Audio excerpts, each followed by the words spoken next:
Where'd my passion for farming come from? You know, I could say my family, my dad, my granddad, all that played an integral role in that, but probably deep down, I love it.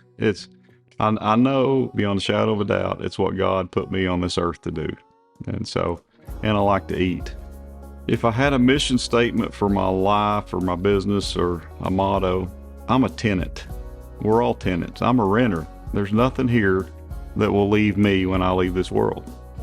And so I look at it like, I know someday the Lord's going to come back. And when he comes back, if I'm still around, I want to serve him some beef. I want him to be able to eat some of my product. And so a lot of times when I'm driving along looking at cattle, I'll say, is that the one he's going to get to have? Our mornings start on Friday. We determine what cattle are going to ship the next Monday. We supply the Southwest region of Whole Foods with their beef product, their grain-fed beef product. We have to have a consistent product. It's got to be consistently delivered to the store. And so on Friday, I'm going around saying, all right, what cattle are going to ship? Roll along to Monday morning. Monday morning, 4 a.m., cowboy crews is here. They're starting to saddle their horses. They're getting ready. And then we start loading trucks at 5 a.m. Monday mornings, every Monday morning. Rain, snow, shine, it doesn't matter. It's going to happen on a Monday morning. We start a company-wide meeting at 6:45 every Monday morning. And one thing we do that's kind of different is we end that meeting every week with a prayer. Every now and then somebody will have something they need prayer for, and it happens right then and there. So it's kind of a good way to start the week and get it going. Every other day of the week, I'm usually in the pickup by daylight. I'll go through a loop every day. I try to put my eyes on every hoof, every set of cattle, everything that we're going to be farming that day, and make sure that what needs to happen happens. After that loop, I call it, I come into the office then and start working on whatever may need to be tackled there. Probably the biggest challenge I've faced have been those that are self-inflicted. Expansion too fast or expanding too fast. And I've been there. I've done that. I've had to deal with that for a while at times. And so I've learned some lessons from that. You know, everybody wants their kids to come back to be able to, and I think that'd be neat and that'd be cool. I tell my kids, my daughters even, I was like, hey, whoever you marry, if they want to come back here, we're going to have a job for them. That's what I want for my employees. I want their kids to work here someday. I want their grandkids to be able to work here someday. I think that'd be a lasting legacy. That would be cool. Everything's app driven anymore. We have a flaker mill over here, steam flaker mill, and it produces the grain that our yard uses. Jared, the mill manager, he can be doing another task. Now, instead of flaking corn, he can be anywhere on the yard and watching it on a cell phone and making sure everything is good. On the cattle side of it, when that mixer right there is being loaded with feed, the loader's putting the different ingredients in it. Well, each ingredient is weighed out, and so it knows that right amount of feed based on weight went into that mixer. Well, then it's GPSed as well. As that mixer drives along a bunk line, the GPS is telling that driver where he needs to put that feed out specifically and how much to put out specifically in each pen. We call it a pasture to plate program, meaning I can tell you everything that animal's had ever since birth till it's on your plate. What are our goals for the future? I guess it's simple. I want to keep streamlining the business to where my employees that work here can live a life outside of this business. We don't deal in widgets. We have to deal with weather and cattle and just you name it that goes on in a feeding operation. And so nothing is ever 8 to 5. It's not like that. But with technology, with improving equipment, we're getting it more and more streamlined, where it's more and more to where people can come in, perform their task, go home, live a life.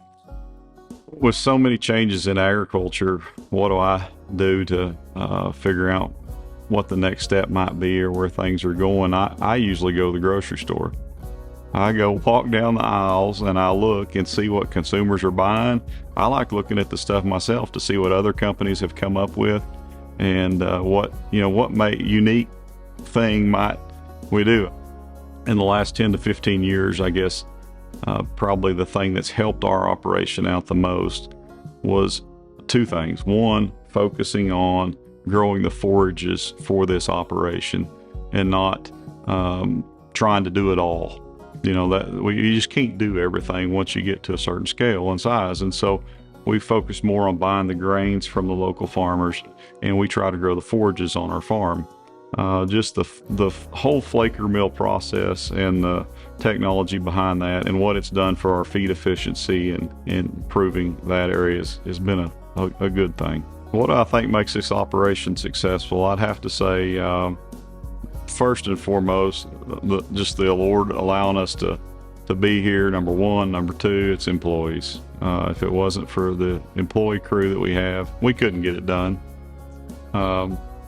Third and finally, and probably equal of importance, would be that farmer rancher network that's around us. I mean, we couldn't do it without them being a part of the program, trying to take care of their cattle in a proper manner, growing the grains the way we need them at the time we need them. It wouldn't happen. So that's what I believe. I love where we live. Hobart Lone Wolf is an awesome little community to live in. I mean, living in a small town and being able to drive up and down the street and wave at people that is kind of a neat deal. But we've been through some challenges at times out here, some rough times, and there have been people from the community that have always helped out. And so we try our best to give back as much as we possibly can. It's a great place to live.